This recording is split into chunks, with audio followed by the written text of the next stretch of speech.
طالبان څنګه ډرون الوتکو ورخطا کړي دي؟ تازه مولوي کبیر او مولوي یعقوب مجاهد څه ویلي دي؟ پوره جزئیات یې په افغان نیوز کې راسره وګورئ. د افغان نیوز قدرمن لیدونکو ستړي مشئ، وخت مو بخیر. پام وکړئ د نن ورځې تازه او مهم خبر ته. مولوي کبیر: د بهرنیو ډرون الوتکو د مخنیوي امکانات نه لرو. د طالبانو د رئیس الوزرا سیاسي مرستیال مولوي کبیر وایي حکومت داسې وسایل نه لري چې د افغانستان پر فضا د ګرځېدونکو بې پیلوټه الوتکو مخه پرې ونیسي.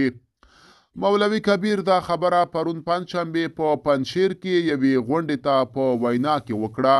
تر دې وړاندې څو نور طالب چارواکو د افغانستان په اسمان کې د بې پیلوټه الوتکو د ګرځېدو یادونې کړې وې.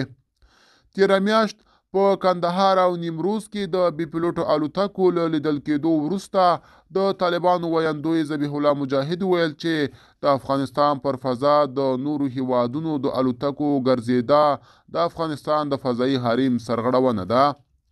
د طالبانو دفاع وزیر مولوي محمد یعقوب مجاهد هم تایید کړی و چې د افغانستان فضا په کنټرول کې نه ده. یو شمیر طالب چارواکي وایي چې بې پیلوټه الوتکې د یوه ګاونډي هیواد له فضا څخه له تېرېدو وروسته افغانستان ته داخلیږي. ملګرو، دا وه زموږ چمتو شوې ویډیو.